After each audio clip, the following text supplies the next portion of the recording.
أعوذ بالله من الشيطان الرجيم بسم الله الرحمن الرحيم وبالآخرة هم يوقنون۔ آخرت کے اوپر یقین رکھنے والے ہیں۔ محترم خواتین و حضرات، محترم ناظرین، سورہ بقرہ آیت نمبر 4 کا آخری حصہ ہے۔ آیت کے اس حصے میں قرآن مجید کا ایک انقلابی عقیدہ ذکر کیا گیا، اسے مرنے کے بعد اٹھنے والا عقیدہ بھی کہتے ہیں اور اس کو عقیدہ آخرت بھی کہتے ہیں،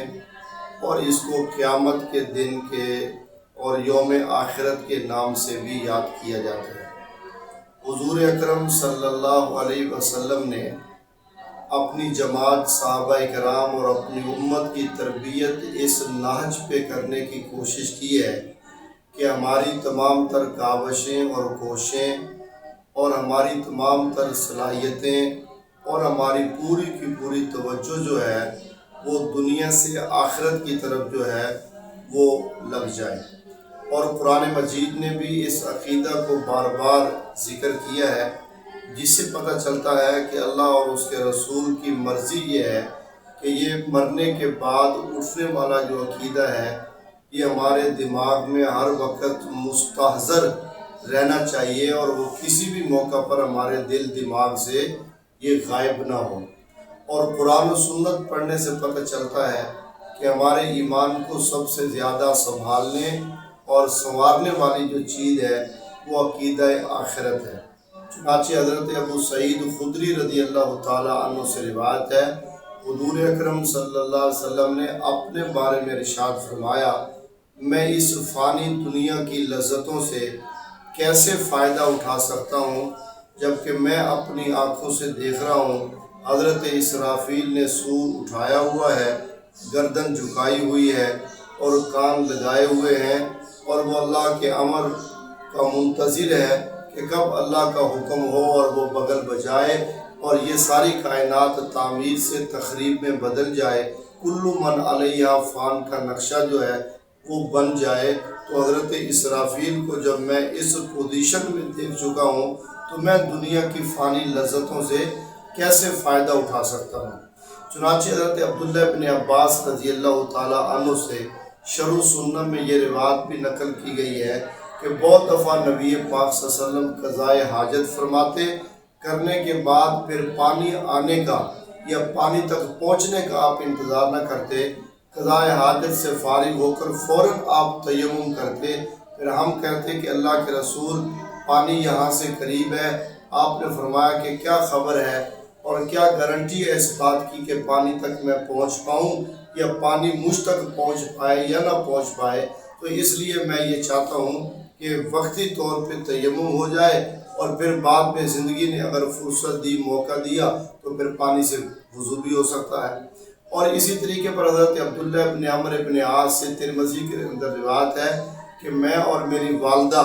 وہ اپنے گھر کی مرمت اور لیپا پوتی کر رہے تھے اور نبی پاک صلی اللہ علیہ وسلم وہاں سے گزرے اور آپ نے فرمایا کہ یہ کیا ہے؟ ہم نے عرض کی کہ گھر کی مرمت ہے۔ آپ نے فرمایا کہ تمہیں کیا خبر کہ اللہ کا جو امر ہے وہ اس سے بھی پہلے پہنچ جائے۔ چنانچہ نبی پاک صلی اللہ علیہ وسلم اپنے صحابہ کرام کے ساتھ جا رہے تھے، قوم کی کوڑا کرکٹ پہ دیکھا کہ وہاں جو ہے نا وہ ایک مردہ بکری پڑی ہوئی ہے۔ آپ نے فرمایا اسے کون خریدے گا؟ عرض کی کہ اللہ کے رسول اس مردار کو کون خریدے گا، کون تیار ہے؟ آپ نے فرمایا جس طرح تمہارے ہاں یہ مردہ جانور اس قابل نہیں ہے کہ تم اس کو خریدو، پھر یاد رکھو کہ دنیا جیفا، اللہ کے ہاں جو اس دنیا کی قدر ہے وہ جو ہے وہ اس مردار سے بھی کم ہے۔ تو میرے محترم دوستو، یہ ہم کیا کہتے ہیں کمزور طبیعت ہیں اور ہماری محبت دونوں سے نہیں نبھ سکتی کہ ہم محبت دنیا سے بھی نبھا جائیں اور آخرت سے بھی نبھا دیں۔ ہمیں فیصلہ کرنا ہوگا اس بات پر کہ ہم نے ترجیح کس کو دینی ہے، آیا کہ دنیا کو ترجیح دینی ہے یا ہم نے آخرت کو ترجیح دینی ہے۔ کوئی آدمی یہ کہے کہ میں دونوں محبتیں لے کر کٹھے چلوں گا، یہ اس کے لیے صرف مشکل ہی نہیں بلکہ ناممکنات سے ہے، کیونکہ نبی پاک صلی اللہ علیہ وسلم نے ارشاد فرمایا الدنیا والآخرہ ذرتان، دنیا اور آخرت دو سوکنے ہیں آپس میں۔ اب تمہیں یہ فیصلہ کرنا ہوگا، اگر دنیا کی محبت چاہو گے تو پھر آخرت کی چھوڑنی پڑے گی، اگر آخرت کی محبت رکھو گے پھر دنیا کی محبت کے اندر سست ہونا پڑے گا۔ چنانچہ قرآن مجید میں اللہ تعالیٰ نے یہ عقیدہ دلائل سے بھی اور مشاہدات سے بھی، یہ واحد ایسا عقیدہ ہے کہ اللہ تعالیٰ نے اس کو مشاہدات کے ذریعے جو ہے نا وہ ہمیں اس کو سمجھانے کی کوشش کی ہے۔ حضرت عزیر علیہ السلام کا مشاہدہ کہ 1 صدی بغیر پور و کفن کے دنیا میں حالت جو ہے نا وہ کیا کہتے ہیں روح نکل جانے کے بعد جو ہے نا وہ موت پائی حالت میں دنیا میں رہے، اور پھر اللہ نے 1 صدی کے بعد اٹھا کے فرمایا میں مرنے کے بعد ایسے ہی لوگوں کو زندہ کرتا ہوں۔ اصحاب کہف کا واقعہ 3 صدی 9 سال تک بغیر جو ہے نا وہ سوئے پڑے رہے اور پھر بغیر کھائے پیے، اللہ نے پھر ان کو اٹھا کے پھر یہی عقیدہ ثابت کیا۔ اور یہ جو گائے کا واقعہ پیش کیا اسی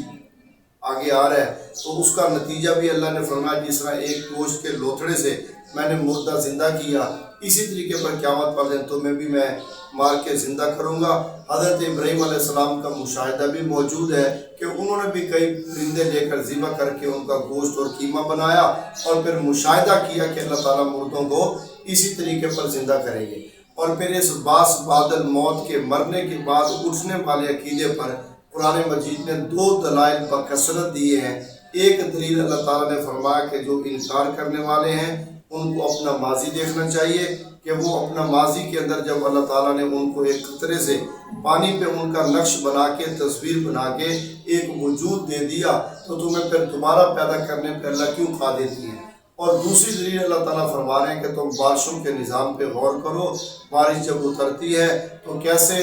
زمینیں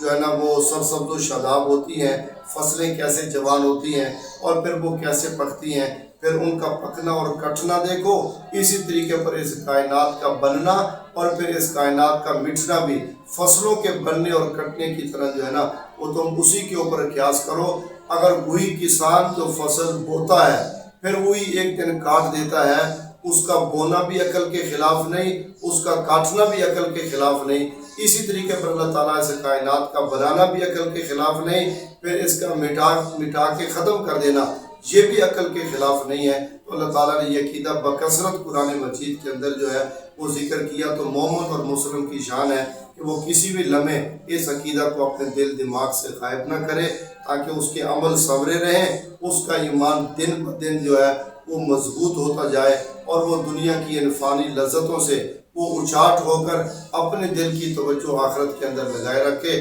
اللہ تعالیٰ عمل کی توفیق بخشے۔